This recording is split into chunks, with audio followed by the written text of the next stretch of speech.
work, I'm hitting that bag. I don't know if you guys ever tried to actually hit that bag. That bag's impossible to get any rhythm or beat in.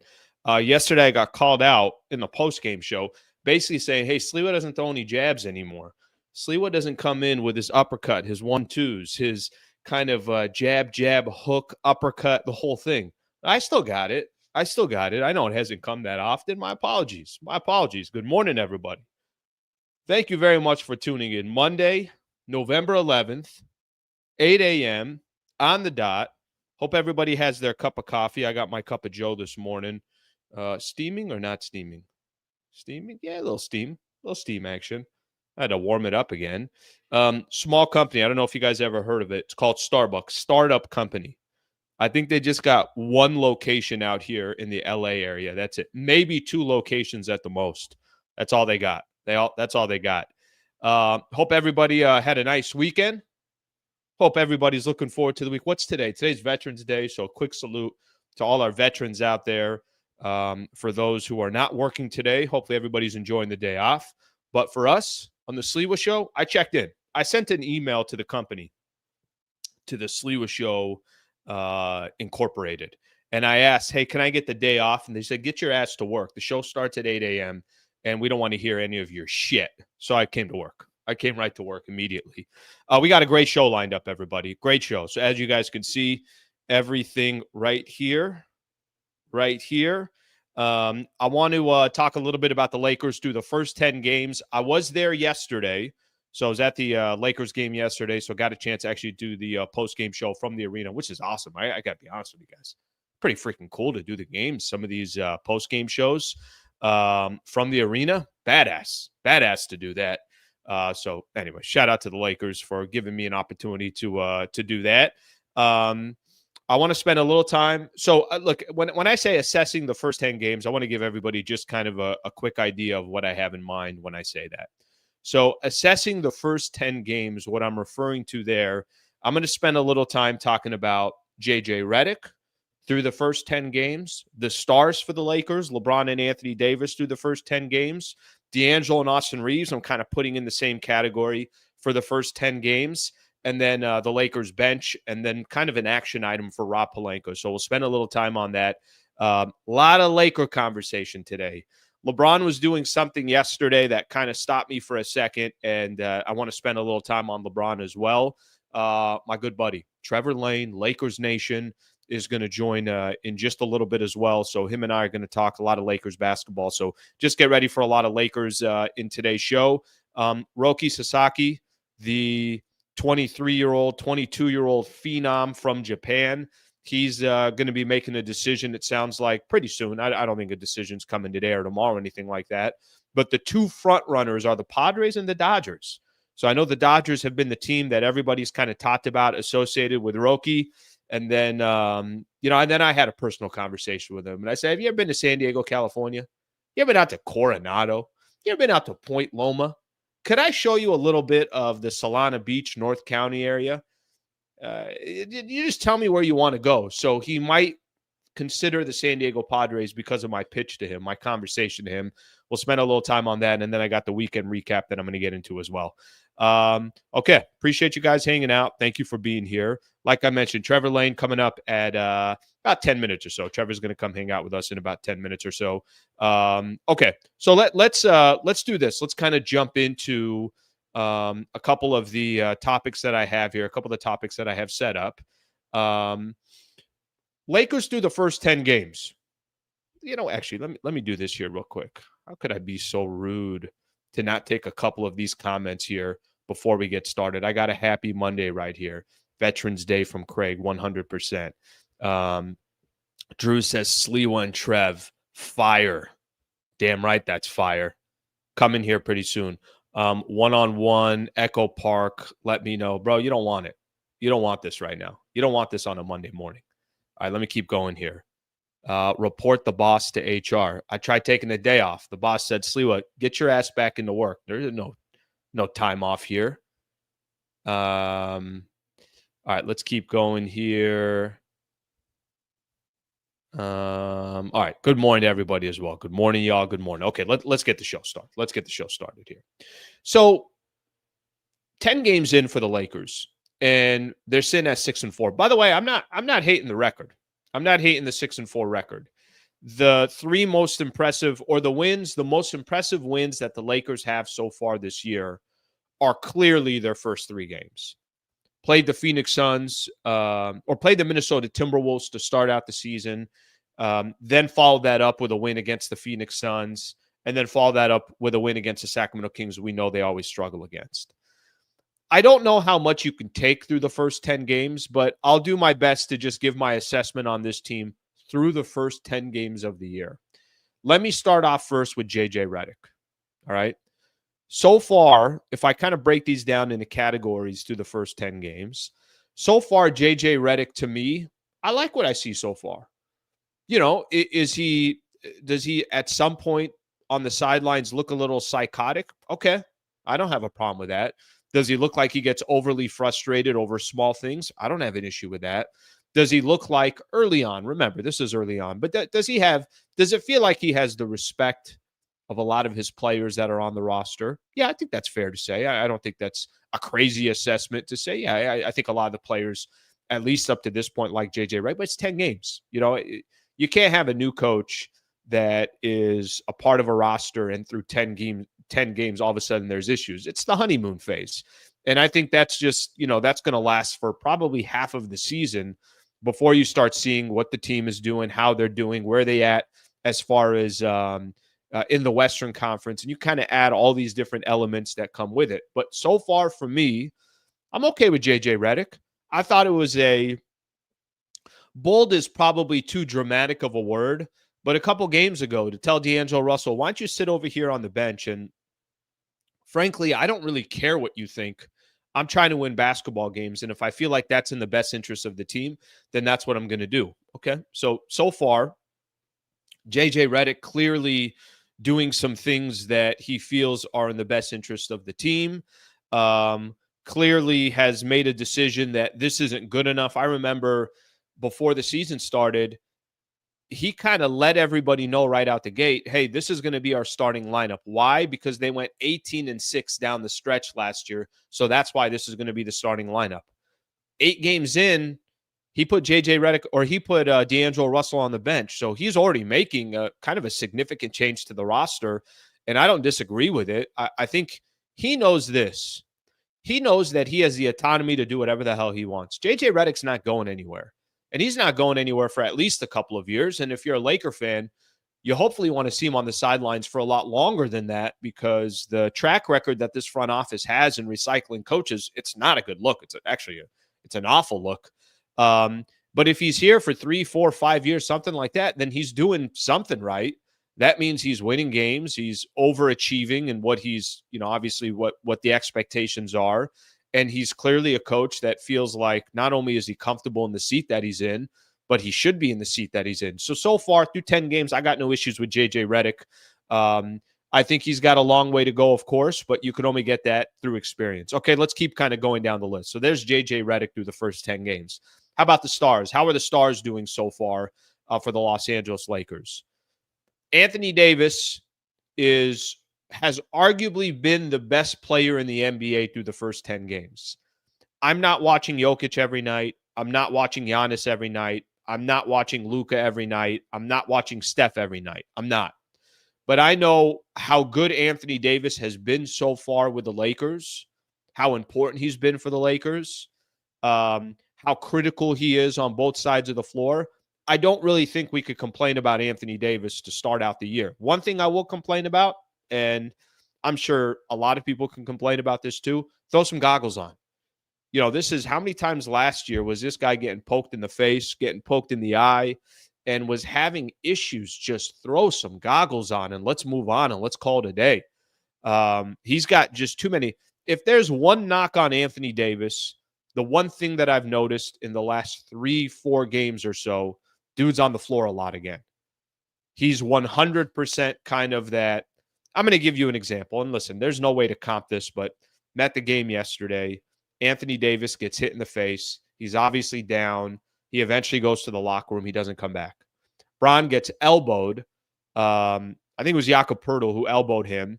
Couple possessions later, Bron goes down, kind of takes a second, takes a breather. He comes back in the game. There's just it's I can't judge another person's pain tolerance, but I think with Anthony Davis, you got to take every precaution that you can. Throw some goggles on and let's keep it moving. But Anthony Davis has been great. LeBron so far, and I'm looking forward to kind of talk a little bit with Trevor Lane about this. As far as LeBron through the first 10 games, what do you want me to tell you? I mean, he's averaging just under 24 points a game, 7.5 rebounds, and 8 assists a game. Those are LeBron's stats right now. He had 16 assists yesterday in year 22 in the NBA. Guys, I don't really know how to describe LeBron right now, but this is what I'm going to tell you guys. You're never going to see this in our time, in our generation, that a player is still contributing like this late in his career. You're never going to see it. Whether you want to appreciate it or you don't want to appreciate it, whether he's done it so often enough that you kind of stop appreciating it, however you want to look at LeBron, you're never going to see another player at this age doing what he's doing. You can't be in your 22nd year and still giving 30-plus minutes a game and still have this much production. He had another triple-double yesterday. 16 dimes yesterday. Took over the game when Anthony Davis got injured yesterday. LeBron took over the game. It's against Toronto. I'm not trying to make it like it's a big deal, but we see how the Lakers play when Anthony Davis is not there. Your stars are still delivering so far this year. So JJ Redick, I think positive. I think the stars are doing what they need to do. This is where, in my opinion, it gets more interesting assessing the Lakers through the first 10 games. D'Lo and Austin Reeves are the two next players I want to go to. Reeves, I'm not going to spend that much time on. All I'm going to say with Reeves, it'd be nice for him to be a little bit more consistent, and he's going to need some help in that backcourt. And if it's not, D'Angelo Russell, he needs a defender in there. Clearly, that's what the Lakers are doing. They're putting Cam Reddish in there. I'm sure Vandal might get opportunities down the road. But between those two players, D'Lo and Reeves, a little bit more consistency. I'd say on D'Lo, still figuring it out. Maybe this is going to be his role coming off the bench. I think his role should be coming off the bench moving forward, but nobody can sit there and be confident in what D'Angelo Russell has done so far from the Lakers. And even Austin Reeves, he's had a lot of inconsistent nights or a lot of turnovers. The backcourt's got to be a little bit better, I think, specifically D'Angelo Russell. And then the last thing that I'm going to say is the bench and the role players, they need help. Now, help's coming. You're going to get Vandal and Wood back. How much more is Rui Hachimura going to be able to contribute? I have no idea. I think Rui's been probably the most disappointing of all the Lakers players so far this year.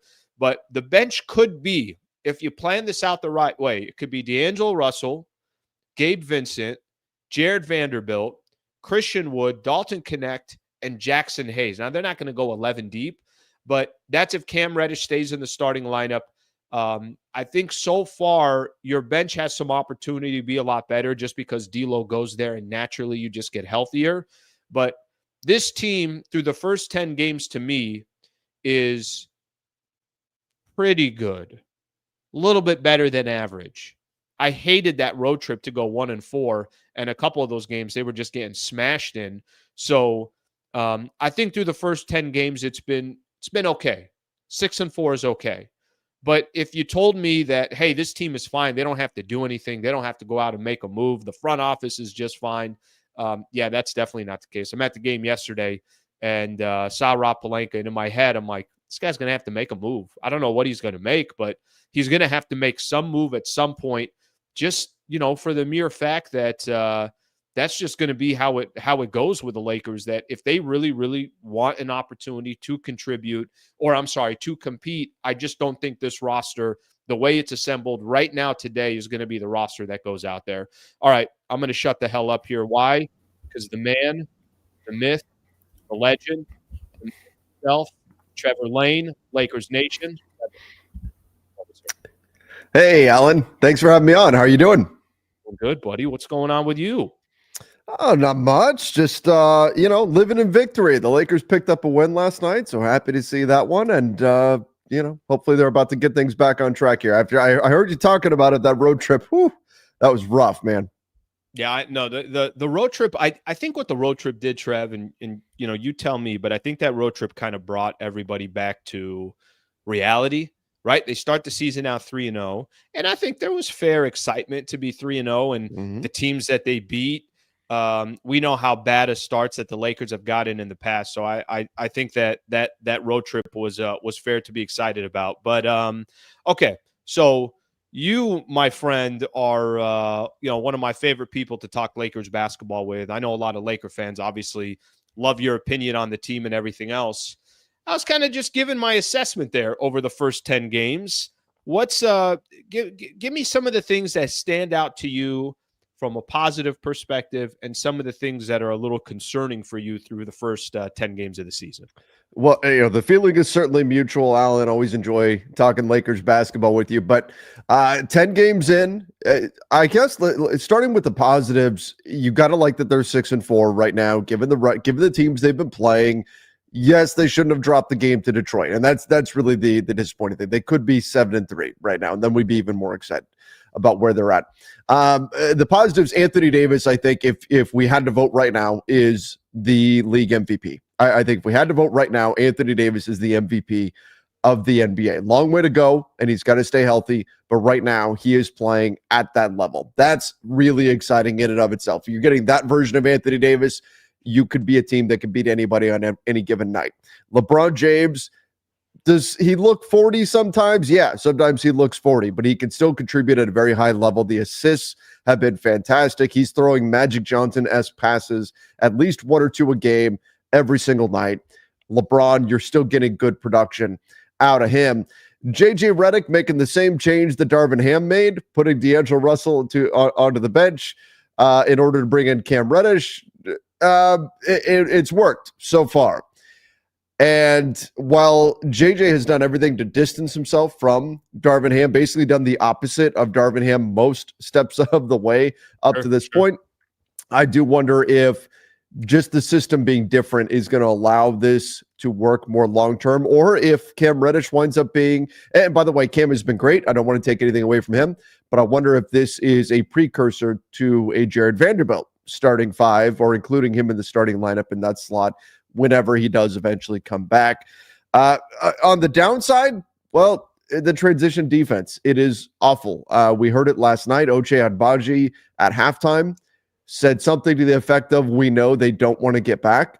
Like, word is out around the NBA. Teams are thrilled whenever the Lakers are in town because they know they get to run and get easy buckets. And it sticks out like a sore thumb. It's so bad. It sticks out like a sore thumb. You can see it. The Lakers try to get on a fast break, and other teams have 3-4 guys back already. The Lakers make a basket, and teams are running on them. Every missed shot is just about a live ball turnover for the Lakers because teams are running on them so easily. So that's a big concern that has to get rectified. They're one of the I believe they're dead last in fast break points given up. If not, I know they're at least bottom 5. And then you've got the three-point attempts, I think, still need to come up. They're at the bottom of the NBA in three-pointers attempted. Need to see a little bit more balance there. So certainly room for progress. I do still think we're talking, you mentioned earlier that when you saw Rob Pelinka, you thought, man, this guy needs to make moves. Yeah, he absolutely does. This team, still big picture, the goal is keep your head above water right now until Rob can bring in some help on the trade market. But overall, I think more positive than negative given their record right now and what we've seen out of the team up to this point, Alan. Okay, let's go back to, by the way, a lot of good stuff right there. I want to, a few things that you said I want to go back to. So let's start with D'Angelo Russell. D'Lo coming off the bench. Yeah. I think it just makes sense. I think sometimes, listen, at the end of the day, it doesn't mean if you come off the bench, that means you're not good enough to be a starter. I don't think that's the case. I think what it means is D'Lo and Austin Reeves together in the backcourt are going to get demolished. That backcourt's just not good enough defensively. Mm-hmm. I think there's, so far through the first 10 games, we've clearly seen, Max Christie is now riding the bench. He's riding the pine, not even getting an opportunity. Dalton Knecht clearly is going to need time to get comfortable and figure out the speed of the NBA and everything else. Gabe Vincent's not been a player that you could look at and say, my gosh, when he comes in, I know exactly what he's going to give. So I think just naturally the bench needs help. And Listen, when Vando does come back, when Christian Wood come back, I do think those two players are going to help. I know some people probably get annoyed when I say that. They're like, Al, do you really think the season's going to be saved because it's Vando and Christian Wood? No, but I think they're important role players that can play an impact.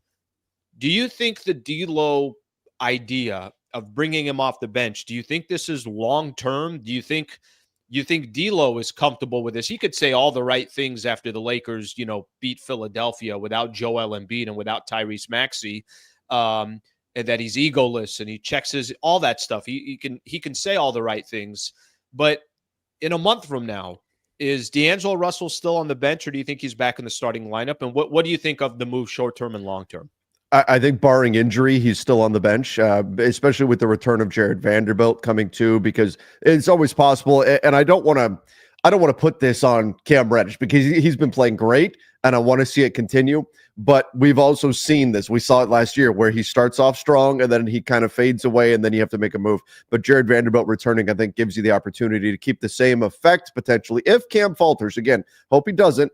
But where you've got a better defender next to Austin Reeves. I think that's the challenge, and we knew it going into the season, was that Austin Reeves and D'Angelo Russell, their weaknesses overlap too much, and it creates problems. Now, is D'Angelo Russell going to be on board with this forever?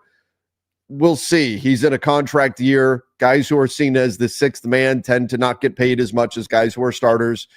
I do wonder how much that's ultimately going to factor in here, but so far, so good. D'Angelo Russell has accepted the role, and hopefully that's something that continues here. So I do think for the Lakers, for this team, the way it's set up, you have to split D'Lo and Austin as much as you possibly can. And if this is the way to accomplish that, I think that's going to be the path moving forward here for the Lakers until they can ultimately find a trade. Do they care how D'Angelo Russell feels about it? And do they need to care? I bring that up because we do know the Laker kind of predicament situation. It's also been no secret that the Lakers have shopped around D'Angelo Russell, but and he's got off to a really bad start this year. Is there any part of them is how much into consideration are they taking what D'Angelo Russell wants, or do you think it genuinely doesn't matter because he is in the final year of his contract with the Lakers? I think it doesn't matter as long as you're getting production out of him. If it's affecting his production in a negative way, then that matters. But if that happens, Trev, aren't they even less likely to put him in the starting lineup? I'm trying to think how that would help. I think the only way D'Angelo Russell can help himself in this situation, accept the role and shine, right? Because every other scenario that's out there, it makes him look bad going into the final year of his contract. No, absolutely. You're absolutely right. It makes him look bad if he still can't find success and he's not successful in the starting lineup and he's not successful as a sixth man. That's going to be bad. That's going to be bad news for his wallet, right? Come next summer. There's no question. From the Lakers, though, the fact of the matter is they need him. They need D'Angelo Russell right now, purely from a talent perspective. There's not enough talent on this team. Bottom line, there's not enough talent on this team. This team is not deep enough to be able to diminish or dismiss D'Angelo Russell's role here. You need, even if he's not the perfect fit here, just from a talent perspective, he's an NBA player. They have too many roster spots taken up by guys, but that frankly aren't NBA players or aren't able to contribute at an NBA level. You need D'Angelo Russell. So from that side of things, yeah, it should matter. If going to the bench makes it so that D'Lo is not productive, they need to find a way to make him productive again until they do find a trade or something to that effect. So that's the challenge. But again, you're right. Ultimately, D'Lo's got to produce. He's got a lot of money on the line, and he's going to need to do that coming off the bench. And that's going to be, I think, the best case scenario for everybody involved here. And it's a conversation we had a bunch over the summer. The only difference is it's Cam Reddish jumping into the starting lineup and not Max Christie, who has been wow, what a disappointment he's been to start the year so far. Only 10 games in. He's still he's 2 years younger than Dalton Connect, for crying out loud. But still, that's been, the big disappointment so far. One more on D'Lo, and then I want to go to some of those role players because I think there's a lot to talk about those role players. It is November 11th. Is D'Angelo Russell, by the time we're at February 15th, is he a Laker, or is all the chatter that's happened? Yeah, you didn't even. Yeah, I'm sorry. I didn't mean to. I didn't mean to cut you off there. I thought that was the end of the question there. That's the best answer I could hear because it literally gave you, there was nothing to even think about in that question. Yeah, I mean, it's tough because I'll have people tell me, "Oh, you're a D'Lo hater." I'll also have people come at me the other way because I genuinely like D'Angelo Russell. I think his game is so fun. When he's on a heater, he can be one of the most fun players in the NBA. He was legitimately the third best Laker last year. But even if D'Lo was I talked about this last night on my show, even if D'Lo was putting up 30 and 10 a night right now, you would still have to explore the trade market with him because of his contract. He's an expiring deal. And we know he's going to be the main piece I think the Lakers are going to use as expiring money to go out and try to get somebody else. So, look, Alan, I was shocked. They went the whole offseason and they did nothing. They brought in a couple of rookies and that was it. I will be even more shocked if they let the trade deadline come and go and they don't. You've got Anthony Davis playing at an MVP level. Rob Pelinka is going to go look him in the eye and say, "Hey, AD, sorry, we know you're playing great, but we're not going to get you the pieces." I just don't see it. He had, I think Rob Pelinka had a little bit. I mean, he had a little bit of, runway in front of him a year and a half ago when he said, what was it? Actually, it was a year ago, where he didn't make a trade at the trade deadline. Just under a year ago, he didn't make a trade, and he basically, he gave his reasoning of why it didn't happen and why it couldn't happen, and blah blah blah.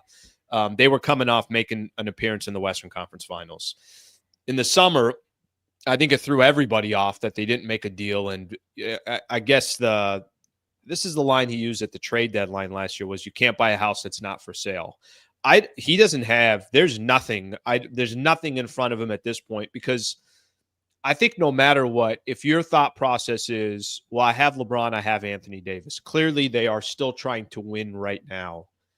You cannot look at this roster and think in your mind, "Hey, I think this is good enough." Even if they get a little bit of help with Vando coming back and everything else, I think it's clear that, I think you said something that they just don't have enough talent. I agree with you that the youth in today's NBA, like you mentioned about other teams loving the fact that they could run on the Lakers because they know they're not going to get back. There's certain characteristics that the Lakers don't have that don't equal championship pedigree. Rebounding has been a problem. Offensive rebounds have been terrible. So I do think they're going to have to make a move at some point. Let's roll with another player here.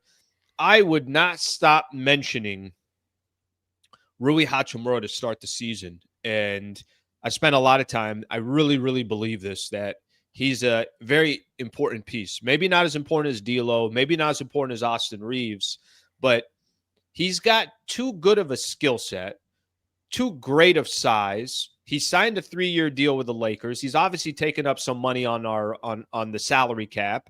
For him to be doing what he's done so far this year, and I feel like he's really been irrelevant since the first couple of games. Are you surprised he's got off to a slow start? And should I just pump the brakes and just kind of expect that there might be nights where Rui plays well, but for the most part, I shouldn't get too excited about this guy?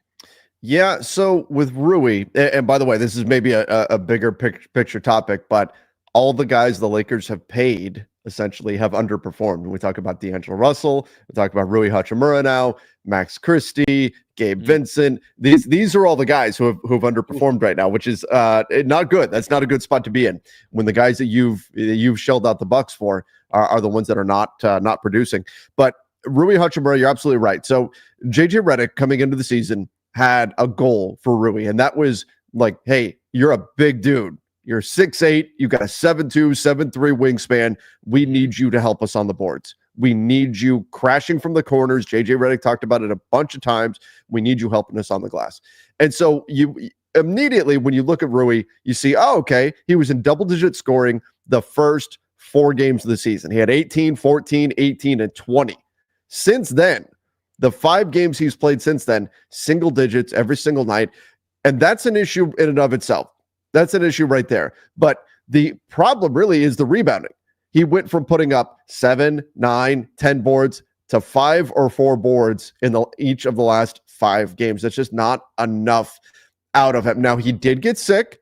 He had an illness that kept him out. So hopefully that was maybe part of the problem there, because you're right. The first few games we went, oh my gosh, JJ Redick has unlocked Rui Hachimura. Here he is. Sure. He's being physical in the paint. This is the guy that we've been looking for.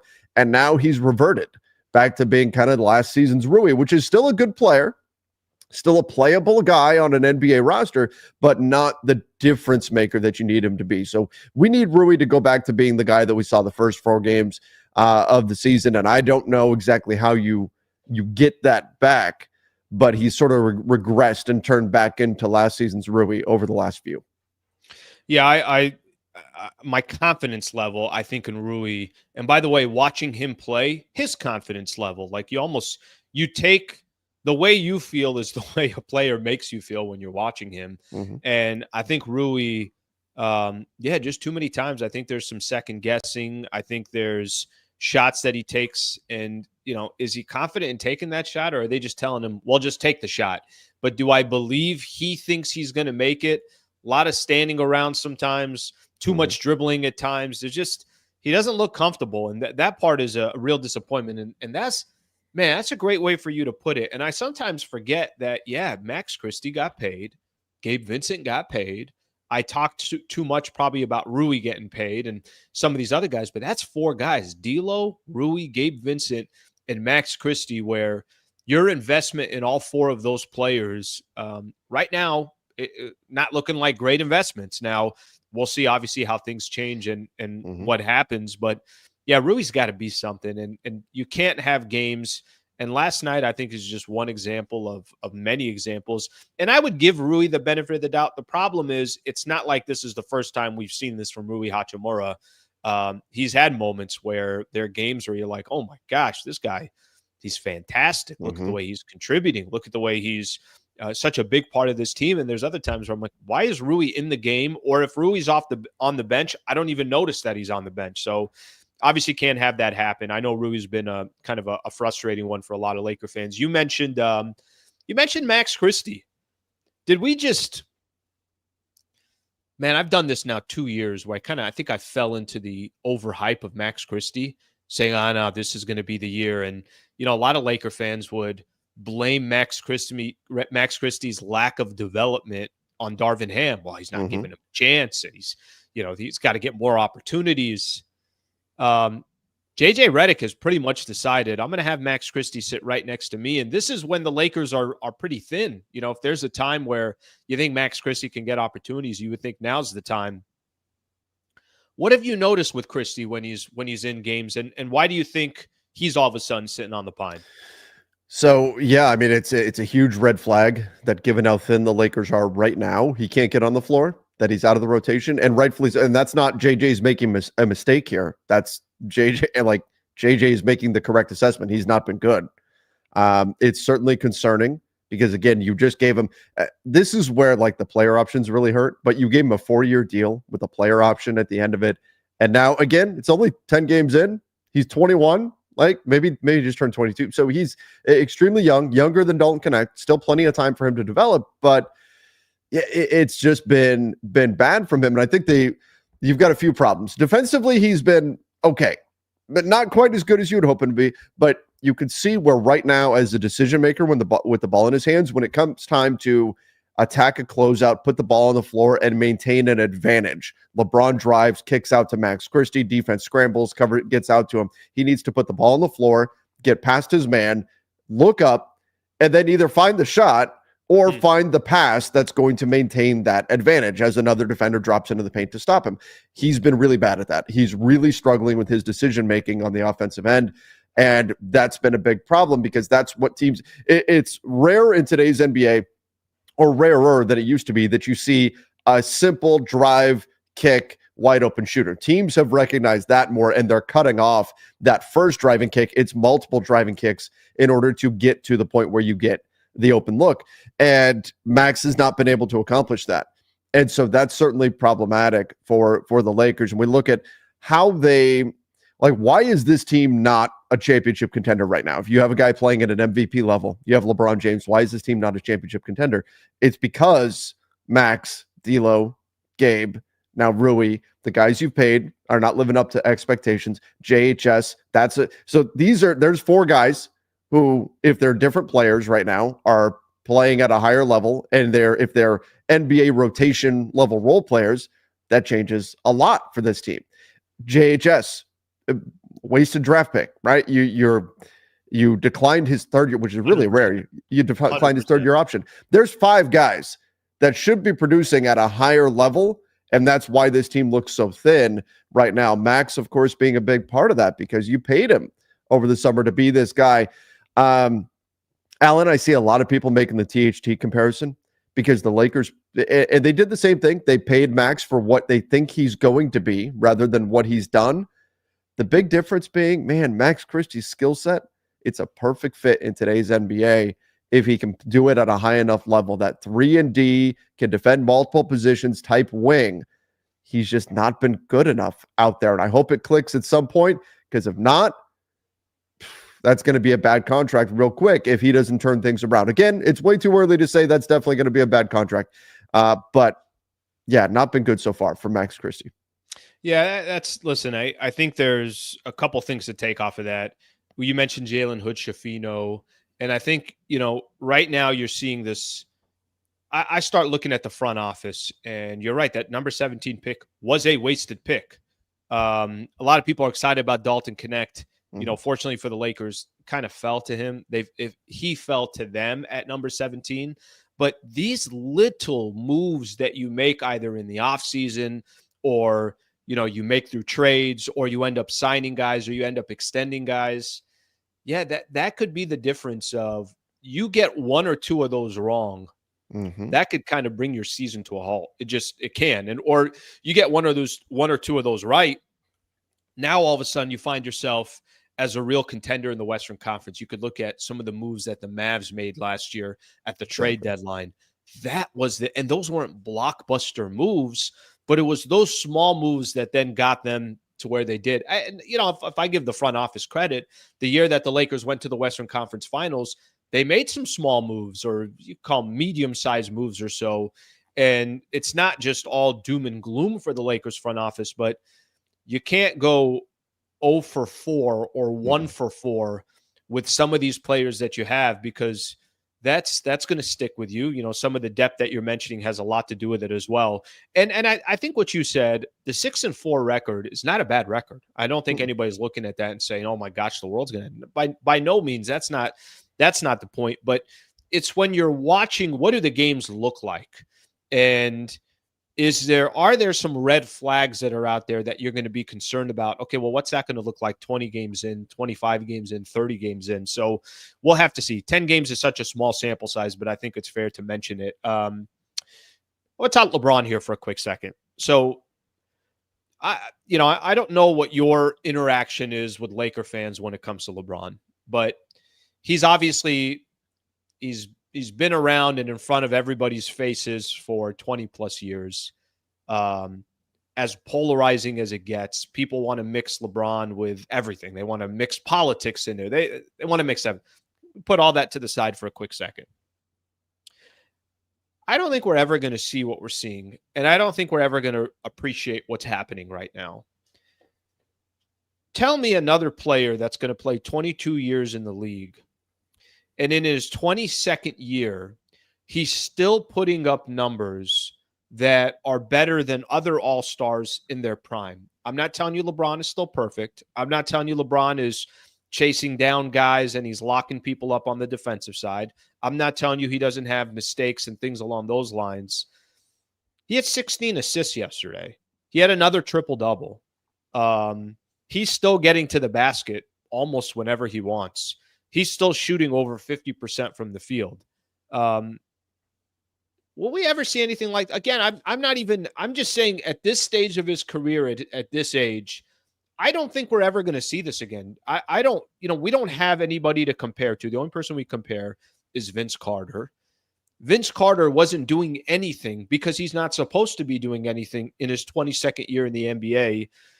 Do you stop sometimes and try to appreciate it, or have you just watched it so often you expect it that it's actually tough to appreciate? No, I think that I try to remind myself, Alan, I one of my all-time favorite movies is Ferris Bueller's Day Off, which is ironic as a former teacher that it's, a movie about a kid skipping school, but still one of my favorite movies. And a great quote from the movie is, life moves pretty fast. If you don't stop and look around once in a while, you could miss it. And it's so true with LeBron. Like, it's so easy to just get all wrapped up and, oh, the Lakers need to win this game, and they need LeBron to produce at this level and all of that, and not stop and remind yourself, oh yeah, this guy turns 40 next month and he's doing this stuff. I think the only comparable situation is Kareem Abdul-Jabbar, who put up 17 and 7 at 35 or at 39. But that's as a big, you look at what LeBron's doing, he's producing numbers that far exceed that. The triple-double, you mentioned that, the assists, his points right now are at 23, so they're down. His shot attempts are at a career low right now. His free throw attempts are at a career low, and yet he's still being extremely productive. And Alan, I think the biggest thing is the biggest change that we're seeing in LeBron. Yes, there's moments where he lacks burst. There's moments where he doesn't finish at the rim, where he might have, even last year, 2 years, 3 years ago, certainly. But I think the biggest change is LeBron, he can't do it every single night. And so I think it speaks to your point of, you need to appreciate it when he does have those moments. And by can't do it every single night, I mean, he can't just put the team on his back and say, I'm going to defend the other team's best player. I'm going to run the offense all game, every game. He can't do that anymore. He can for stretches. We saw it last night.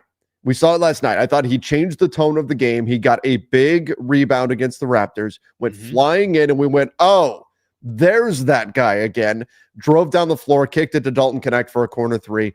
Changed the whole tone of the game, because the team energy-wise tends to follow LeBron. And it was like at that moment, the whole team went, oh, okay, LeBron's going. We'd all better go with him. He can still do that. We saw him do it against the Sacramento Kings as well.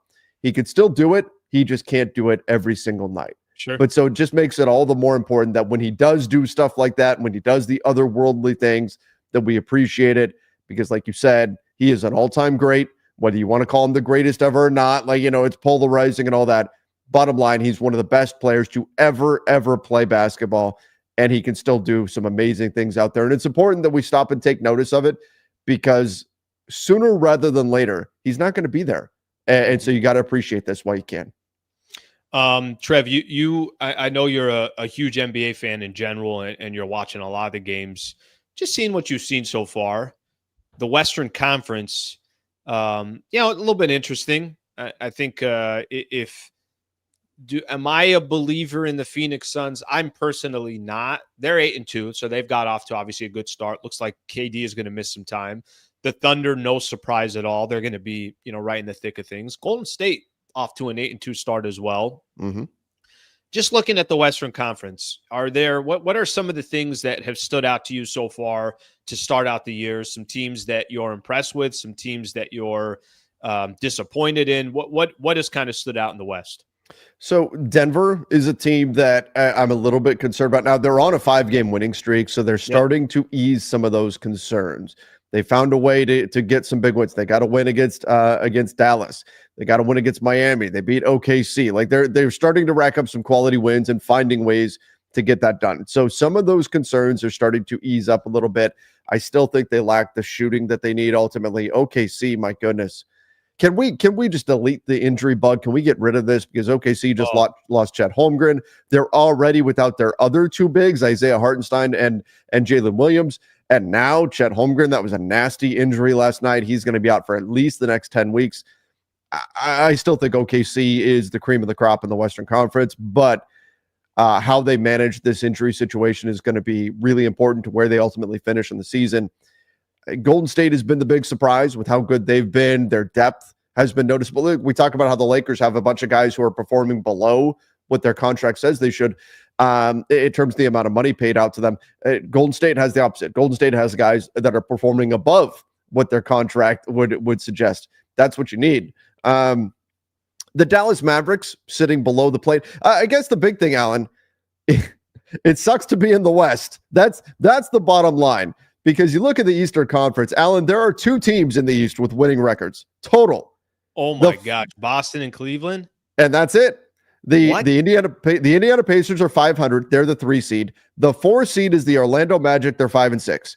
They've got a losing record, and they're the 4 seed in the East. In the West, the Dallas Mavericks are 500. They're the 11th seed. Like, that's gosh, right. Sucks to be in the West. And that's part of why, like, are you panicking right now? If you're Philly, if you're Milwaukee, like, you're not in good shape you're losing way more games than you would expect, but the East is extremely forgiving. You go on a slight winning streak, and guess what? You're in the playoffs. In the West, that's not going to be the case. It's going to be a battle. Bucks are 2-8, and they're a game and a half out of the play-in.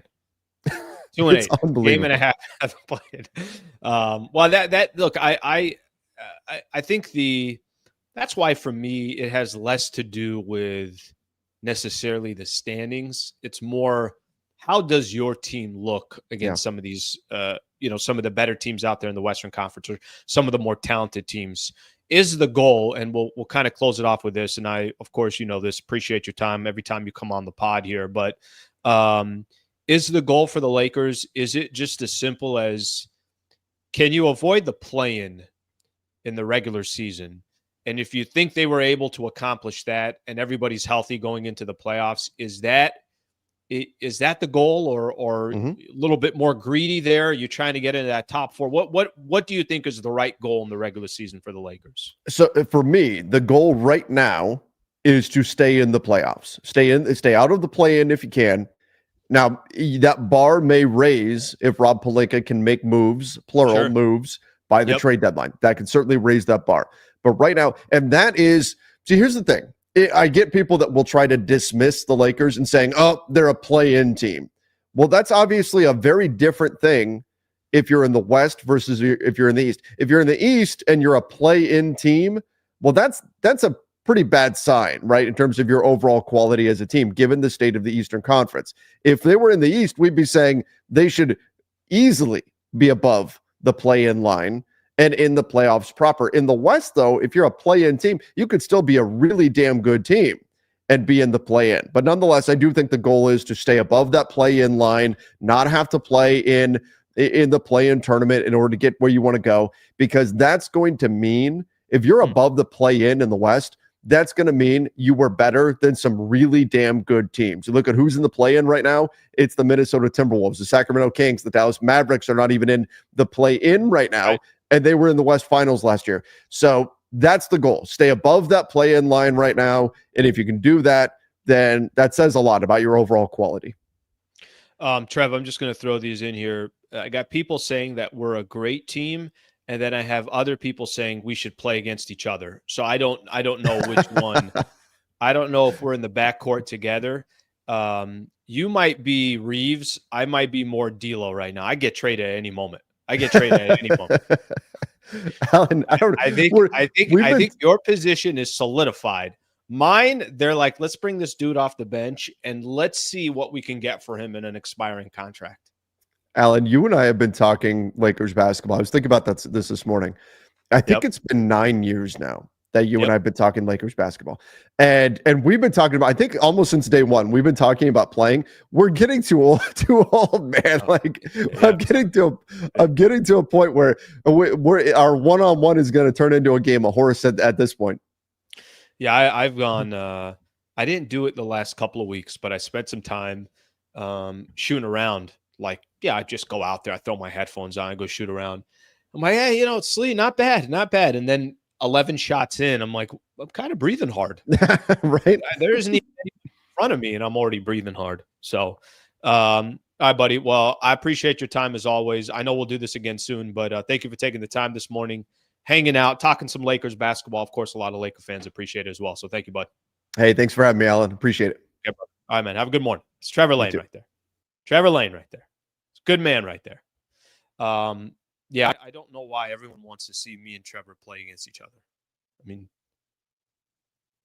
first off, he actually has a physique and he looks like he's working out properly. You guys don't want me out on the court right now.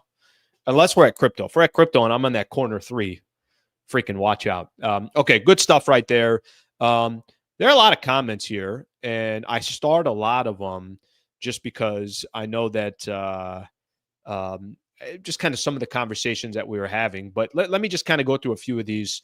And then I do want to talk Roki Sasaki, who's the 23-year-old right-hander, the phenom that could be available for any team here. We'll do that in just a second here. But great stuff from Trevor. I think a couple things stood out to me. Number one, how quick did Trevor Lane say when I said, hey, is D'Angelo Russell going to be part of the Lakers by the time the trade down? I didn't even finish the question.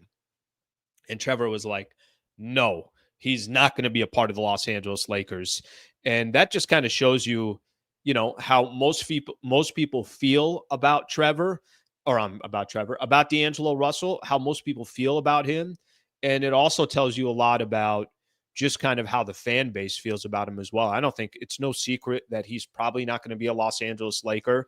And here you are trying to get the most out of him, the best out of him while he's still here. But he didn't even hesitate. He even wait. If I was talking to D'Angelo Russell right now, I tell D'Lo, just go out there, play the best basketball that you possibly can, and everything else will figure itself out. Because the man truly, truly has no other way of figuring it out. All right, let's see a couple of these comments here that I starred. This, at best, a playing team. I got to be honest with you. I can't really make an argument against that either way. Either that's exactly what's going to happen, that the Lakers are just right back where they've always been, which is a play-in tournament team, or maybe they surprise us. I think 10 games for me, it's too tough to be able to tell, but there's a lot of teams right now in the Western Conference that I think have some question marks. Listen, I don't know what the Minnesota Timberwolves are without Karl Anthony Towns. I'm not telling you they're not talented. I just don't know what they are. They lost to, I think, Miami yesterday by one, kind of blew a lead late. I'm not 100% sure what Memphis is going to be. They've had some injuries. Ja Morant's going to be out for a little bit of time. Do we believe that the Golden State Warriors are an 8-2 team? Listen, I'll never doubt Steph Curry and Draymond Green and some of those players that have built that franchise. Of course, Klay Thompson, but Klay's not there. Do you believe in the Phoenix Suns? I personally, I don't think when the dust settles, Phoenix is going to be there, at least the way they're constructed. New Orleans just had Zion get injured. They're 3-7. I think Brandon Ingram's on the final year of his contract. They may potentially shop him. Sacramento is 6-4. Is the DeMar DeRozan trade going to be the base? So listen, it's not just what the Lakers do. It's what the rest of the Western Conference does. Yes, the conference is good. Yes, the conference is loaded. 100% it is. But there's still a lot of question marks, I think, throughout the West. So I think we're going to need more time to really know what all these teams are and what they are. But playing, not playing, whatever the case is. All right, let's see this. Lineup with D'Lo off the bench has been good. Here's what I want to see with that lineup with D'Lo. What does it look like when they start playing good teams? Philly's not a good team, especially without Joel Embiid and Tyrese Maxey. They're a really good team if they're in there. And Toronto's not a good team. They're a lottery team.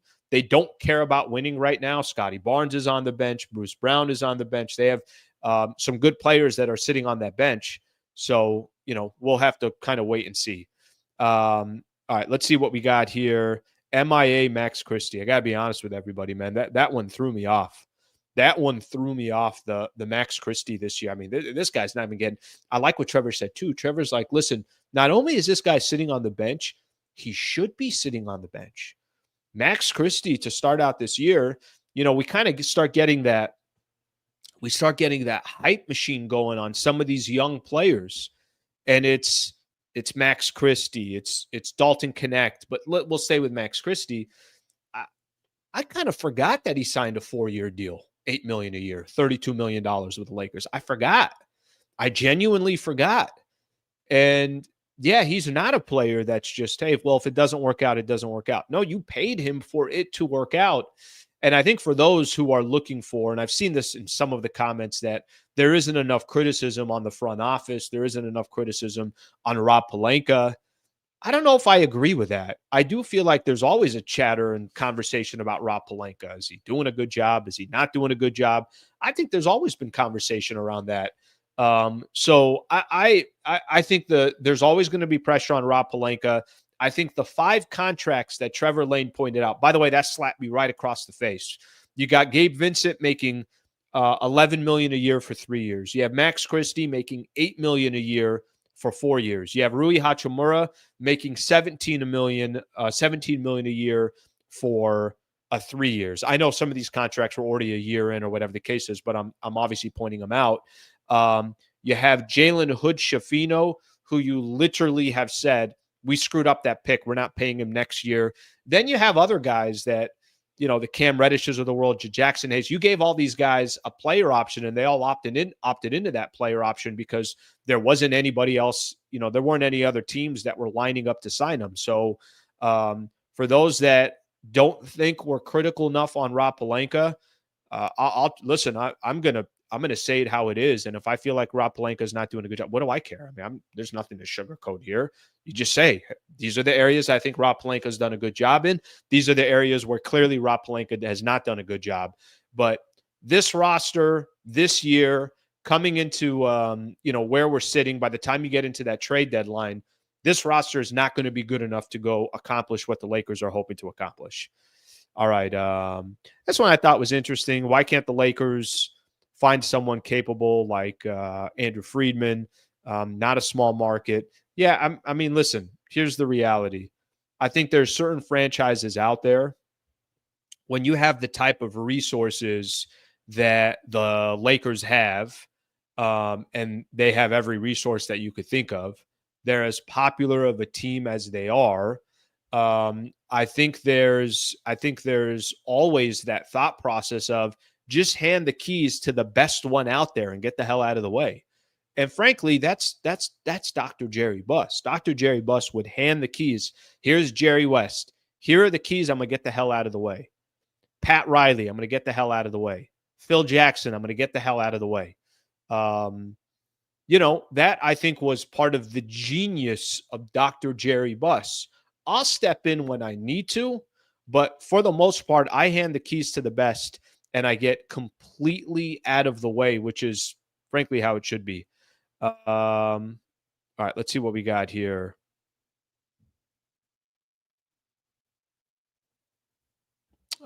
Jeannie wouldn't use those resources. She only hires friends. Well, at the end of the day, the pressure is always going to be on the franchise. It's always going to be on the front office. It's always going to be on ownership. And if things are heading in the wrong direction, if this is another year where, let's say, the Lakers struggle, or let's say they just make the play-in and they're out quick, then I think there's going to be some question marks around the entire franchise. Okay, let's do this. I don't want to rush the Roki Sasaki thing, the 23-year-old right-hander. I don't want to rush it, but I'm going to spend a little bit more time on that probably tomorrow, on Wednesday as well, just to give everybody a heads up. I wasn't able to get Doug McCain on from Dodgers Nation on Friday. I screwed that one up, so again, I apologize. But it might actually work out better. Doug was telling me that he's working on a lot of stuff free agency this week, so he's going to come back on Wednesday, and we'll spend a little bit more time on it. But I'm just going to tell everybody where we are on the Roki, Sasaki, and some of the rumors around there. I'm going to read something here that was on MLB.com. For those who don't know Roki Sasaki, he's a 23-year-old right-hander. He's coming from Japan. He's one of the more sought-off players. He's going to completely change all of free agency this year because he posted, and he's going to be, eventually coming into the major leagues. What makes him so much more interesting than any of these other players, remember when Yoshinobu Yamamoto decided to come and, be a part of Major League Baseball? It was a bidding war. So instantly, one of the best players in all of baseball at 25, 26 years old, one of the best, he was going to walk in and be one of the best pitchers in all of baseball. He got $325 million. And I think the Dodgers had to pay $50 million to the team that he was on. So overall, I think he cost around $375 million to the Dodgers, which truly doesn't mean anything. But the situation, there's a good article on MLB.com. That's what makes this situation so different for Roki Sasaki. And I'm not telling you all 30 teams got a chance to go sign him, but one of the American League executives said this isn't a Yamamoto situation. Money isn't going to be the primary issue when he chooses a team. I want to read a couple quotes here because I think what's going to be fascinating with him, wherever he signs, he's going to be under club control through 2030 if he never spends a day in the minors. He's not going to be in the minors. Obviously, anybody that brings him up, he's going to be on the big league roster. It's not like he's going to go out there and, pitch every 4 days or 5 days or something like that. I think they were saying probably stays under 200 innings. But this is what's making Roki Sasaki so interesting. Not only is he a phenom, not only is he a complete stud, his first 4 seasons in Japan just had around a 2 ERA. But what makes it so interesting, I'm going to read a quote here from an AL executive. Teams are going to have to sell themselves, not just write the biggest check. It still may not be a level playing field because every team won't have what he's looking for, but the size of your payroll isn't necessarily as important. And then the last thing that I'm going to put in here, while every team in the majors would love to add Sasaki to its rotation, executives believe the Dodgers and the Padres are the favorites to land him. It's not quite a 2-horse race, but those two are probably the most logical landing spots. Fascinating. You're not going to have to pay him, until he gets that big contract a little bit later on. As in, you're not going to have to commit $300 million to him or $325 million, something like that. He's clearly, it looks like and it sounds like he's going to be a complete superstar in Major League Baseball. And whatever advantages some of those, certain markets have, like the Dodgers or like the Mets or the Yankees or the Cubbies, some of those really big market teams, you won't necessarily have that because you're writing the biggest check. In this case, with this specific player, it's going to come down to who does he want to play for? And there's clearly signs that the Dodgers are going to have an advantage. His name has been associated with the Dodgers for a long time. You already got Ohtani and Yamamoto that are on the team as well. But I think one of the things it sounds like that gives the Padres an opportunity on this, he's got a very, very close relationship with Yu Darvish of the San Diego Padres. So the recruiting is going to be there. Sounds like he wants to stay on the West Coast, so maybe that involves teams like the Giants. I also read in the article that the Mets, of all the East Coast teams, I think the Mets have the best shot, one executive said. So Sasaki, and by the way, a little bit about him. What did they say? High 90s fastball, a great slider, big. Most of these teams are dreaming as a potential number 1 starter. So just to give everybody an idea here, that's a little bit of some of the news that happened this weekend on Roki Sasaki. It's not going to be a bidding war. It's going to be, where do I want to play? It's not going to be who writes me the biggest check. I don't know what his priorities are going to be, but I'll tell you this. If he eventually signs with the Los Angeles Dodgers, I got no idea how anybody's going to compete with that team. By the way, whether he signs with them or not, it's not like it's costing them anything, and they could still go out there and do whatever they're going to do in the offseason. If he did decide to come to a team like the San Diego Padres, how much more interesting does that make that rivalry or those two teams going up against each other? You got now one of the young phenoms representing the San Diego Padres. And for years to come, the Dodgers and the Padres are still going to face each other, obviously every single year. So I don't know what his priorities are. I don't know, what he cares about, but he's always been tied to the Dodgers until this article that had come out. Jeff Passan had put it out over the weekend, and he talked a little bit about how the Padres would have an opportunity because of his relationship with Yu Darvish. So we'll see what happens there. Another kind of fascinating wrinkle to the offseason. Clearly, the Dodgers don't need him, so let's just not have him go to the Dodgers. I got the solution. Just don't go to the Dodgers. That'd be my pitch. Just don't go there. If they get another guy at that age too, Jesus Lord, if they get another player like that. Okay. If you guys got some comments, feel free to put them in, and we'll keep going here. Let's see what we got here. He wants a World Series, so that rules out franchises that haven't won one. They saw what happened to Ichiro and King, Felix, and the Mariners. Yeah, I will say this. This is where the Dodgers are going to have, where they're going to have an advantage, period. It's not everything is going to be on your back. Look how many different players are there that can help you out. So I think that's always going to be an advantage that the Dodgers have. Here's a question with him. Does he want to go to a franchise where it's kind of already perfectly set up, or does he want to be, no, I represent this franchise. This is my franchise. When you think of hypothetically, if he joined a team like the Padres or he joined a team like the Mets or he joined one of these other franchises, when you think of that franchise, you think of me first. With the Dodgers, there's like 14 players that you think of. I was at the Laker game yesterday, and Mookie was at the game, and he's kind of started walking towards where he was sitting. So he's really actually kind of sitting towards the baseline, and I'm on the same baseline that he's on. And it's just another Hall of Famer that's right there, worth $300 million. That's what the Dodgers have built. Okay, let me see a couple more of these comments. I'm going to get out of here. I do want to do the AJ Preller planted the seed. I hope so. It's going to be tough. I mean, wherever if he ended up choosing the Dodgers, it obviously wouldn't be a shock. Dave Roberts understands the culture, could be a factor, 100% could be a factor. Winning is a priority. Sasaki, I think I read 22 or 23.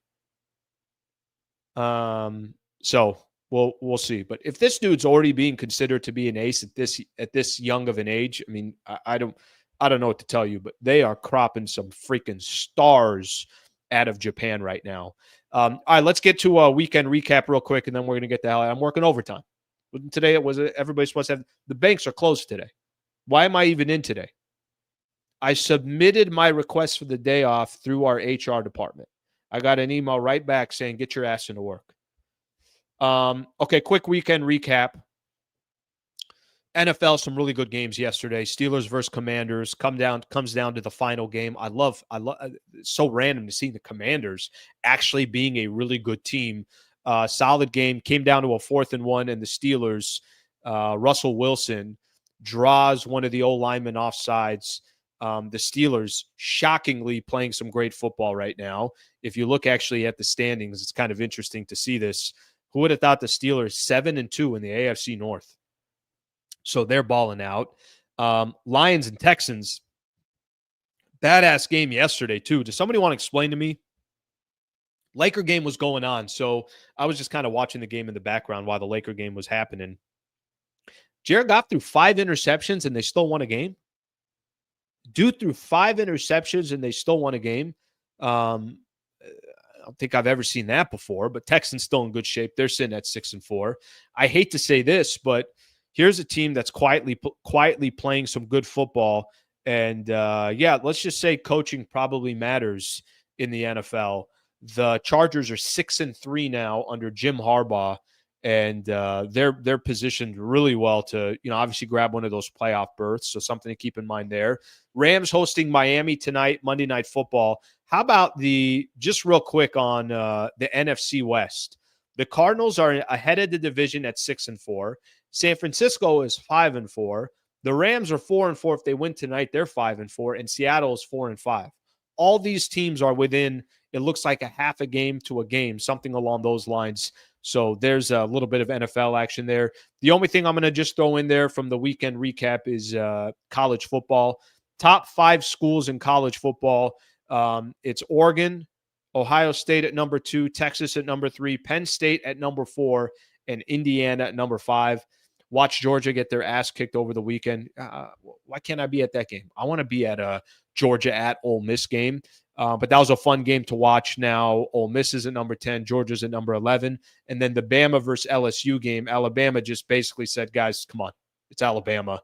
And they just completely blow out LSU. So really, really good weekend in sports, specifically in football. And then we'll get a little Monday Night Football action tonight.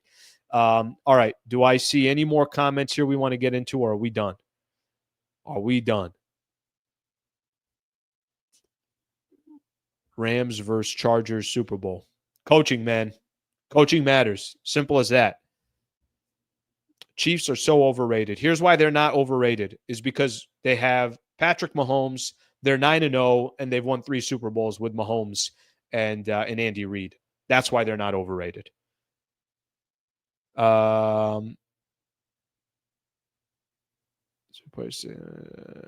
Okay. I think we are. I think we are good to go. I appreciate you guys hanging out. Almost went an hour 10 today. Does that mean I go 50 minutes tomorrow? I'm not sure yet. Not 100% sure yet. Working on a good guest for tomorrow. I'll keep you guys posted on that. I still got to confirm a couple of things, but I'll be back on tomorrow morning. We'll be talking some more Lakers, some more NBA. Maybe I'll switch gears a little bit more and hit on some of this Major League Baseball free agency. And then we'll have some reaction to the Rams game tonight at Monday Night Football. Thank you very much for tuning in. I'll be back in my studio tomorrow morning, so you don't have to just stare at a freaking wall. And I'm working on some other stuff, so we'll make sure that this looks better back here moving forward. Thank you very much for tuning in. I appreciate you guys hanging out. We just got to 26,000 subscribers, so I was asking all you guys. We got some late subscribers into the game here. Got us over 26,000. I appreciate that. Got to get us to 30. 30,000 is going to be kind of the next goal, so we'll be working on that between every show. Please like, please subscribe. Thank you very much for hanging out this morning. I hope you guys have a great rest of your day, and thank you to all the veterans out there celebrating Veterans Day. Thanks, guys.